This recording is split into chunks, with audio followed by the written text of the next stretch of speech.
Hello friend, नमस्कार, सलाम, आदाब, अस्सलाम वालेकुम। हाजिर हम फिर से एक और नई वीडियो लेकर, और आज की वीडियो में बात करेंगे लद्दाख के लोगों की।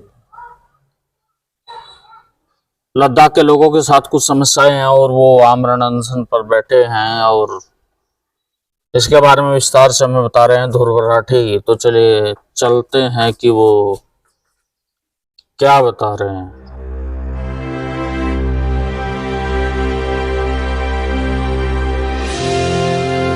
लद्दाख में 30,000 से ज्यादा लोगों ने इकट्ठे होकर प्रोटेस्ट किया। इन वीडियोस को देखिए।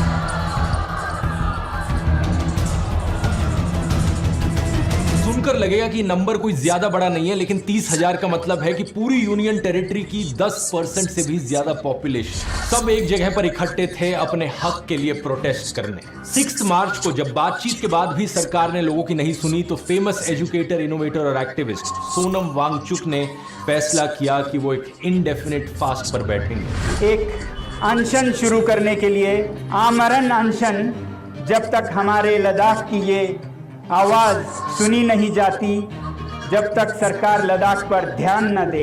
21 दिन का अनशन जो एक आमरण अनशन बन सकता है। सोचकर देखो, अगर देश के किसी भी राज्य की 10% पॉपुलेशन सड़कों पर आ जाए तो कितनी बड़ी खबर होगी। लेकिन जिस तरीके से इस खबर को दबाया जा रहा है न्यूज चैनल्स के द्वारा, ये बहुत ही शॉकिंग है देखना। प्रोटेस्टर्स की आखिर क्या डिमांड्स हैं, इसकी बात आगे वीडियो में करेंगे, लेकिन वीडियो में आगे मैं आपको ये भी दिखाना चाहूंगा कि ये कहानी सिर्फ लद्दाख की नहीं है। यही कहानी देश के कोने कोने में आज के दिन रची जा रही है। जो पॉलिटिकल कॉर्पोरेट माफिया आज के दिन लद्दाख को खतरे में डाल रहा है, ये वही माफिया है जिसने हसदेव के जंगलों को तबाह कर दिया, मणिपुर की पहाड़ियों में आग लगा दी, बक्सवाहा को तबाह करने पर तुला है। ये वही माफिया है जिसकी वजह से जोशीमठ डूब रहा है, जिसकी वजह से उत्तर काशी की सुरंग गिरी, और जिससे आज लक्षद्वीप भी खतरे में है। ये माफिया जिसे अगर रोका ना गया तो ये देश को दीमक की तरह धीरे धीरे खा जाएगा, अंदर से खोखला कर देगा। आइए समझते हैं आज के इस वीडियो में।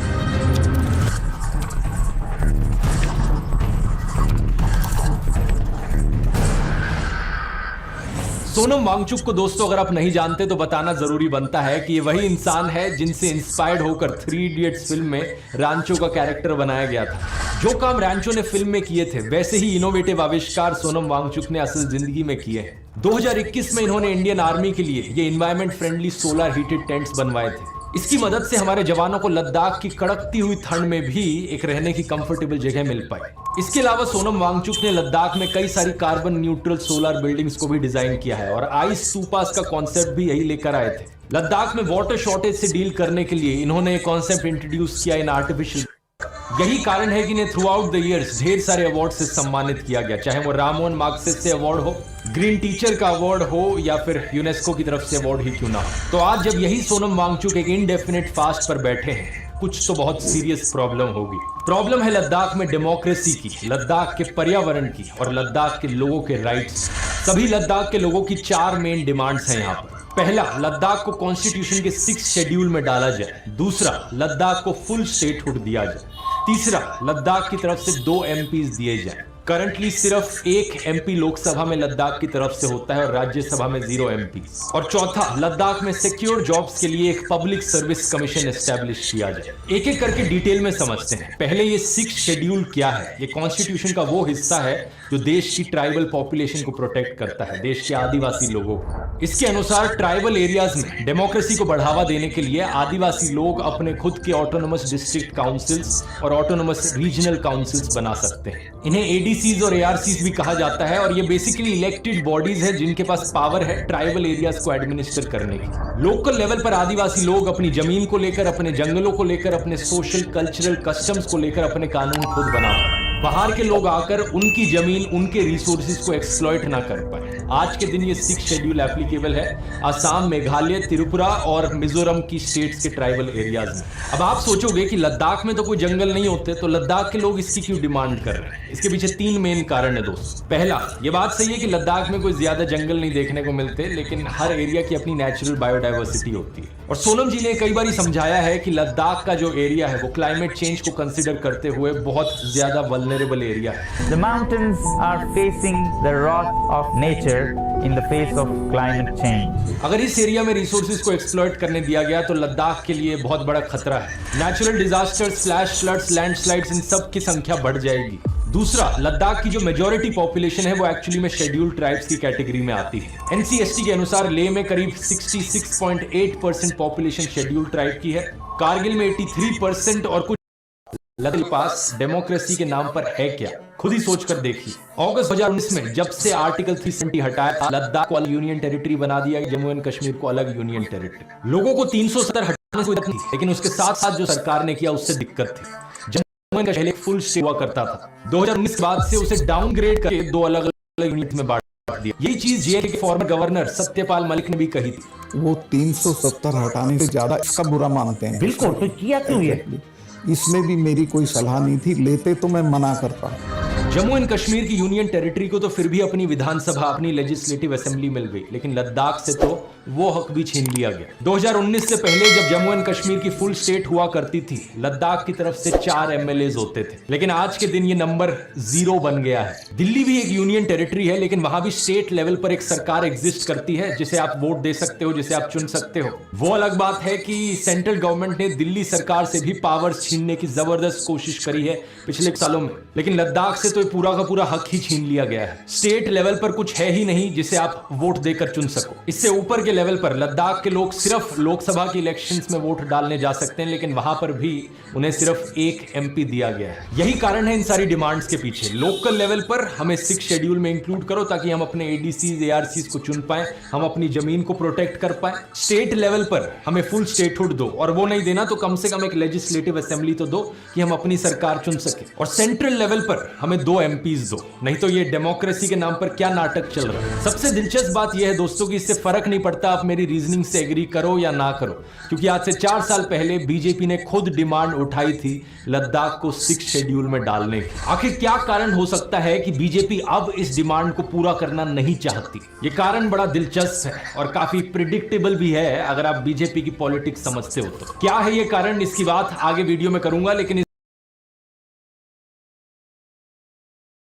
वापस आते हैं। इनफैक्ट डिमांड ही नहीं, बीजेपी ने अपने मैनिफेस्टो में बिल्कुल ऊपर लिखा था कि हम लद्दाख को 6 शेड्यूल देंगे। ये देखिए इनके मैनिफेस्टो में क्लियरली क्या लिखा हुआ है। मैंने पहले भी दिखाया है, आज फिर दिखाऊंगा कि 2019 में जब ये संसद के चुनाव हो रहे थे, आपने पहले 3 बिंदुओं में लद्दाख को 6वें शेड्यूल में संरक्षित रखने का वादा किया था। सितंबर 2019 में यह पहली बार था कि national commission for scheduled tribes ने रेकमेंड किया था लद्दाख को 6 शेड्यूल में इंक्लूड किया जाए, लेकिन सरकार ने कोई एक्शन नहीं लिया। अगस्त 2020 में लद्दाख के लोगों ने पहली बार अपनी डिमांड सरकार के सामने रखी। सितंबर 2020 में इस चीज को लेकर पहला मास प्रोटेस्ट हुआ लद्दाख में। 2020 में ऑटोनोमस हिल डिस्ट्रिक्ट काउंसिल्स की इलेक्शंस होनी थी लद्दाख में, और इलेक्शन से पहले होम मिनिस्टर अमित शाह ने खुद वादा किया कि इलेक्शंस के 15 दिन बाद वो इन डिमांड्स को पूरा करेंगे। इसको देखकर प्रोटेस्ट कॉल ऑफ कर दिए गए और बीजेपी ने इलेक्शंस को 15 सीट्स के साथ जीता, लेकिन उसके बाद फिर कोई एक्शन नहीं लिया गया। दिसंबर 2021, नवंबर 2022 2 और प्रोटेस्ट देखने को मिले थे।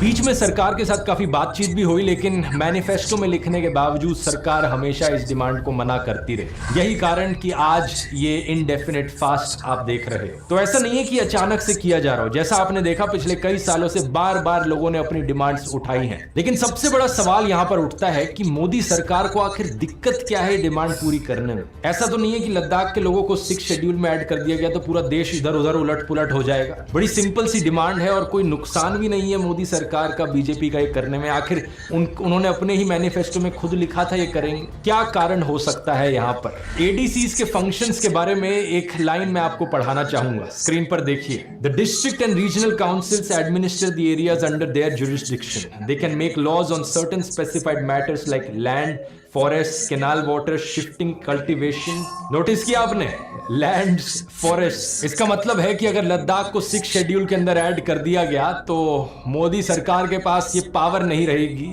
लद्दाख की जमीन के ऊपर। इसका मतलब लद्दाख की जमीन को, लद्दाख के जंगलों को प्रधानमंत्री मोदी अपने मित्र को नहीं बेच सकते। वो तो ये चाहते थे कि यहाँ के हर घाटी में खनन हो, माइनिंग हो, उद्योग लगे, और लद्दाख के लोगों को इसी बात का डर था। सोनम वांगचुक और लद्दाख के लोग नहीं चाहते कि उनकी जमीन को कॉर्पोरेट एक्सप्लॉयटेशन के लिए ओपन अप किया जाए। ऐसा करना ना सिर्फ वहां के लोगों से उनका अधिकार छीनना होगा, बल्कि देश के पर्यावरण के लिए भी बहुत खतरनाक होगा। लद्दाख एक बेहद सुंदर लेकिन इकोलॉजिकली सेंसिटिव हिस्सा है देश का। यहाँ के पहाड़, यहाँ की वादियां इतनी अनोखी हैं जैसी दुनिया में कहीं और नहीं। दुनिया की सबसे रेयर और एंडेंजर्ड एनिमल स्पीशीज यहाँ पर पाई जाती है, जैसे कि स्नो लेपर्ड या टिबेटन एंटीलोप। यहाँ की लेक्स का पानी इतना क्रिस्टल क्लियर, इतना साफ है कि देखकर यकीन नहीं होगा कि इतनी सफाई भी कहीं हो सकती है। और अगर आप कभी लद्दाख गए हैं तो आप जानते होंगे कि यहाँ के लोग कितने भोले और कितने साफ दिल के हैं। इन लोगों का कल्चर, ट्रेडिशन, ये मोनेस्ट्रीज और ये फेस्टिवल्स इतने बेहतरीन है कि दुनिया भर से लोग आते हैं इन्हें देखने।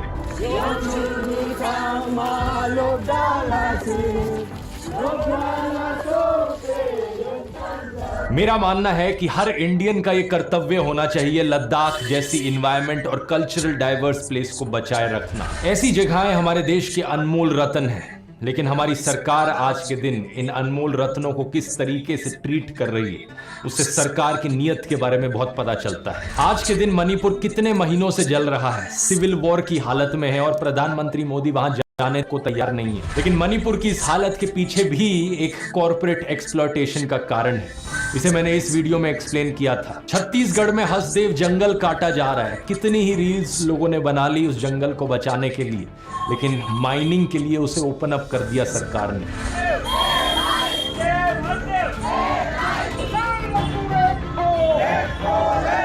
किसको फायदा मिल रहा है उससे, जनता को या सिर्फ ऊपर बैठे प्रधानमंत्री के मित्रों को? ये कहानी सिर्फ लद्दाख, मणिपुर या हसदेव की नहीं है दोस्तों। यहाँ एक बड़े स्केल पर कोशिश की जा रही है देश के जंगलों को बेचने की, देश के पहाड़ों को बेचने की, देश की जमीन को बेचने की। और इस सब कॉर्पोरेट एक्सप्लॉयटेशन का फायदा सिर्फ ऊपर बैठे कुछ चंद लोगों को मिल रहा है। अभी भी कनेक्शन नहीं समझ में आया तो यहाँ क्लिक करके ये वाला वीडियो देखो जाकर, पूरा फंडा ढंग से समझ में आ जाएगा। बहुत बहुत धन्यवाद।